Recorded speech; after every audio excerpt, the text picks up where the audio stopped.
This morning, what I wanted to do was to tell you about the UK's first airport city, because there are no other airport cities being developed in the UK. So Manchester will be the first airport city developed in the UK. And I want to share with you some of our experiences as we've launched Airport City over the last 12 months. Important to just mention for people who may not know some background to Manchester. It's second city in the UK, about 2.5 million people live there, and it's also a top 20 European airport with nearly 20 million passengers. It's the largest airport outside London, and the third largest in the UK after Heathrow and Gatwick. We fly to 190 destinations worldwide. It's a significant driver of economic growth within the region and the city.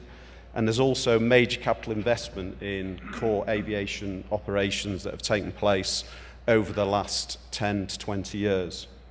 Nearly 20,000 people are employed on site, and we support a further 42,000 people working at and close and supporting the airport, and about £1 billion in terms of the regional economy. We've also, quite importantly here, got an ability to grow the airport from 20 million to 40 million passengers. And we heard yesterday about the importance of both international routes and the ability of the core business to be able to grow. Just giving you some background of what we looked at in terms of airport cities around the world. The important thing here is to say it's important to understand what those other cities and airports have done, but it's not really about copying them. It's about understanding what works in their local geography, because there's always reasons why particular airport cities have developed in certain ways. So it's about understanding it, taking it away, and then looking at your own geography of your own site, your own particular airport, and how you might operate an airport city within that context. So what are the critical factors? What are the really important factors for creating a successful airport city?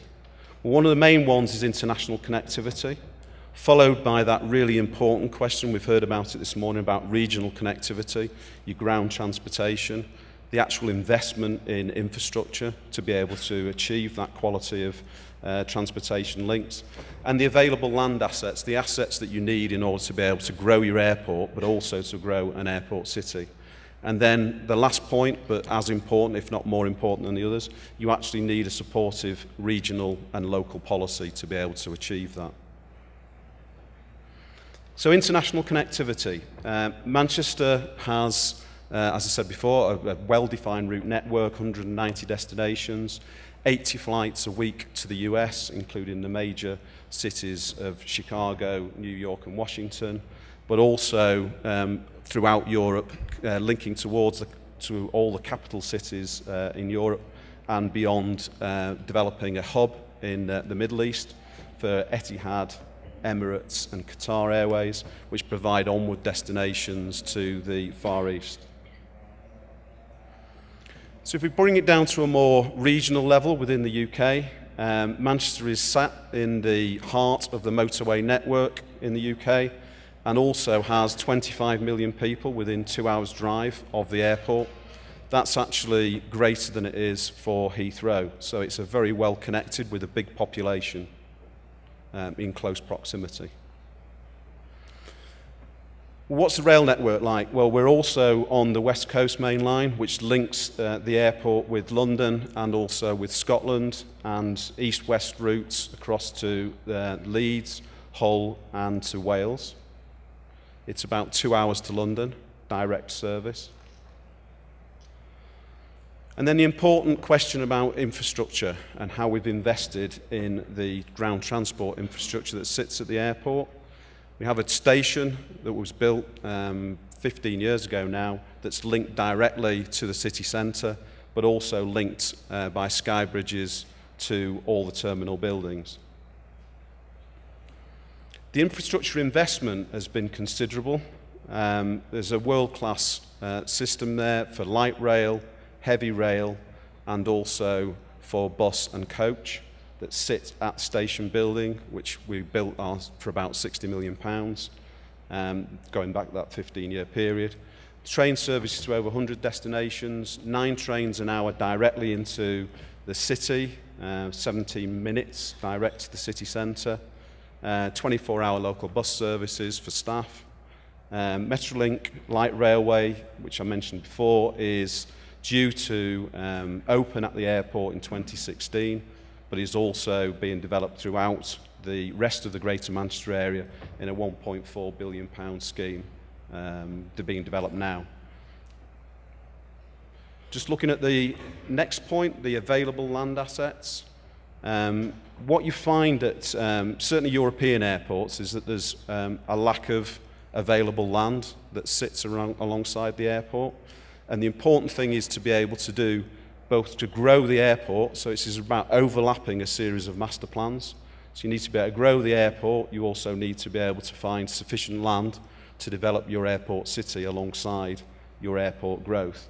And what we did in Manchester was acquire a number of sites, and that's one of the reasons why it's taken us 5 years to develop an airport city concept at Manchester, is that we needed to have control over the land that sits around the airport site. And we bought an additional 160 acres over that 5-year period, and now we have the ability to be able to develop the airport city with substantial levels of control alongside the City Council.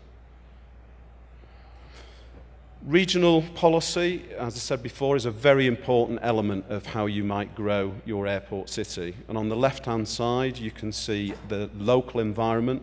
You've got Manchester Airport at the bottom, and then you've got the surrounding community of Wythenshawe to the north of the airport, and the motorway in blue running north-south, connecting the airport to the city centre.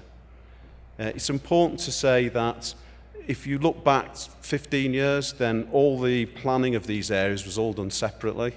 And one of the big changes that's occurred is being able to draw all the plans together. So the community plan, the airport aviation plan, and the airport city plan, all working together in one cohesive master plan. And on the right-hand side, you can see the development of the aerotropolis type view of Manchester, and it will be different for every city. But you've basically got the airport at the southern end and the city centre 10 miles away to the north. And then you've got links directly by road, but also by rail and also by light rail, which is the Metrolink scheme in Manchester. And then you've got a series of sites that are linked together, the science parks, a Medipark that's being developed at the hospital. You've also got the hospital complex in the city centre and the universities. Manchester has the biggest campus university in Europe and is the most oversubscribed university in the UK. Also supportive policy. This is a new policy developed by government in the UK. They introduced a second round of enterprise zones. The first round of enterprise zones delivered in the UK was in the 1980s. There's a new round of enterprise zones just been announced last year, and Airport City was chosen by the whole of the Greater Manchester community as being the best site to develop out, both in terms of delivering rate benefits through the enterprise zone to the local authority, but also employment benefits to the local and regional area. So moving on to the master plan, basically you can see that the site is linked by 2 motorway junctions. There's an operational area in the centre in blue, and then 2 elements of Airport City, a logistics centre to the south, and then a mixed-use business space to the north of the airport, linked directly into the ground transport interchange, sat immediately at the airport, providing a 7-minute walk direct access from all elements of the business space provided to the north of the airport. I'll put this diagram in just to give you a feel for the type of airport city approach we're taking at Manchester. The bottom line gives you a view about the scale of existing activity. You can see that there's significant numbers of hotel beds, there's substantial amounts of offices, and we've also got a logistics and cargo centre. And a lot of the development of the airport city of Manchester is about developing from a 20 million passenger airport to a 40 million passenger airport, and then layering on top of that, stretching the logistics uses, and also looking at ways of bringing international business space and advanced manufacturing into the site. So if we actually look at the overview for Manchester, it's a £650 million project, as Graham said. One of the main things to mention about it is that we will not, as Manchester Airport Group, be investing all our money in a £650 million project. Whilst property is a very important part, in fact it's 25% of the EBITDA of the airport, we don't propose to develop our property portfolio to the extent of taking it to an additional 650 or 800 million on completion. It would be bigger than the actual business of the airport itself. So we're looking at a partnering on that project, 12 to 15 years, so it's over a long period of time. A similar period that the airport will grow from 20 to 40 million passengers. And we're looking at a series of phasings for the two zones. So this is the northern zone I spoke about before. This is the mixed-use business space, linking directly. If we look at this is the terminal area here. This is the station area, and these are the areas that are linked in from the main new complex. This is the residential area to the north.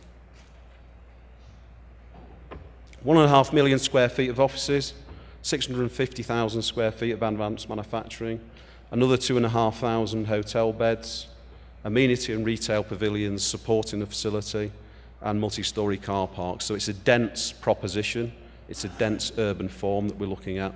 It's not a typical 1980s business park.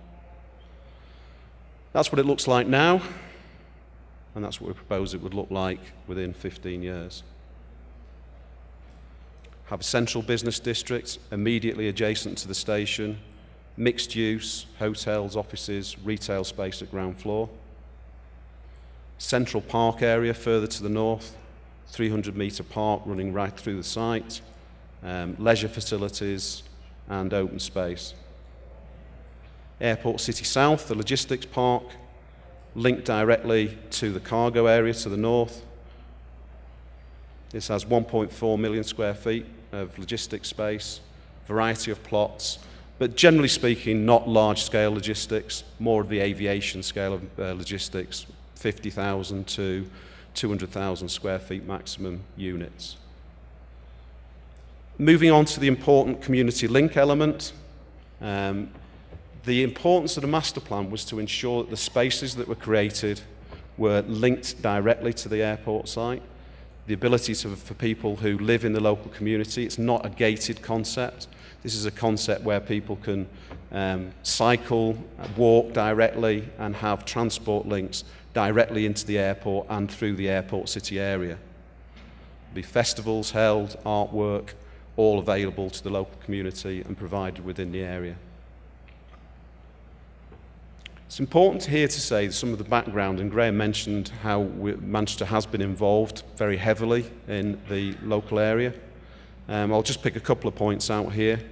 2,600 volunteer hours, that's time put in by staff into the local community. Also, Community Trust Fund, putting £2.5 million into the local schools in the area and projects. And also a sponsorship worth £25 million into the local enterprise academy, which is an educational establishment to assist people working in the area.